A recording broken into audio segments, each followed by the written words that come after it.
Fala pessoal, tudo bem? Bom, vamos lá então. Essa semana me pediram para falar um pouco sobre níveis de evidência. E aí, para começar a discussão, eu vou dar um exemplo para vocês, né? Então vamos lá. Vamos pensar num paciente hipotético que em algumas semanas fará uma maratona, ou seja, um atleta amador numa prova de endurance.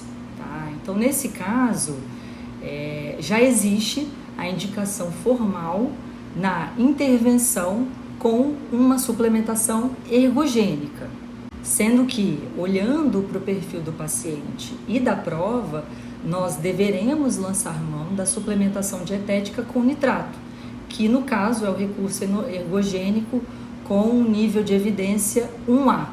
Né?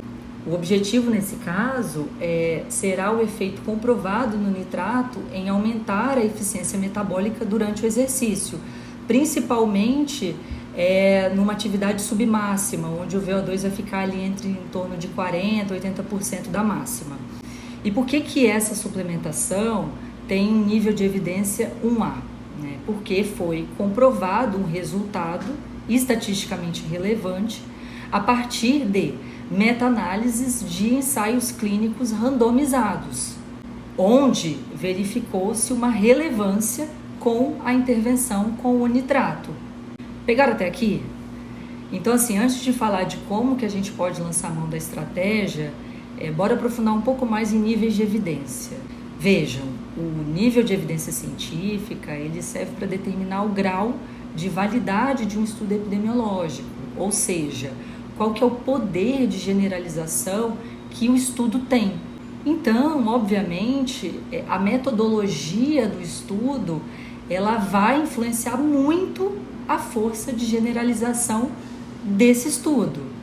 E aí, para fazer essa graduação, uma das formas mais utilizadas, elas vêm do Centro de Medicina Baseada em Evidência de Oxford. É uma tabela padronizada, onde a gente consegue observar que o maior grau de evidência científica gira em torno dos ensaios clínicos randomizados e que quando tais estudos eles são então submetidos a uma revisão sistemática, no caso uma meta-análise, eles atingem a ponta dessa pirâmide hierárquica dos estudos científicos. E uma revisão sistemática nada mais é do que uma técnica estatística utilizada para aumentar a amostragem e, obviamente, otimizar os resultados do estudo, buscando justamente esse maior poder de generalização.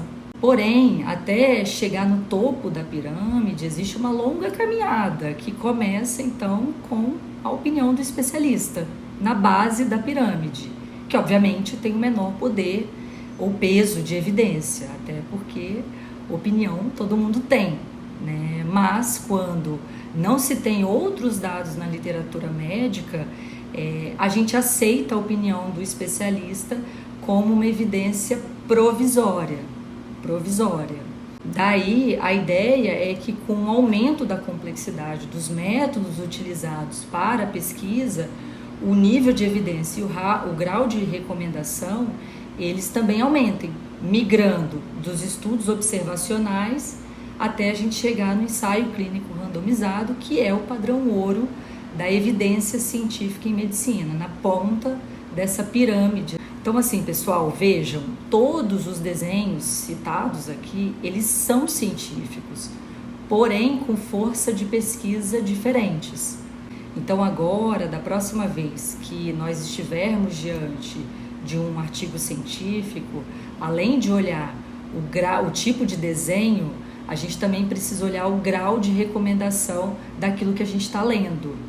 Bom, e para quem ficou até o final, então vamos voltar agora para o nosso paciente hipotético, né? Então, relembrando, é um paciente atleta, atleta amador no caso, né? Ele não vive disso, ele não é atleta profissional, e vai fazer uma prova de resistência de longa duração, uma maratona. Então, para isso, a gente já tem uma indicação formal do uso de um recurso ergogênico para aumento de performance durante a atividade física. Nível de evidência 1A, ou seja, foi realizada uma meta-análise de ensaios clínicos randomizados que estudaram a intervenção do uso desse recurso nesses atletas e viram que existia um resultado com relevância estatística.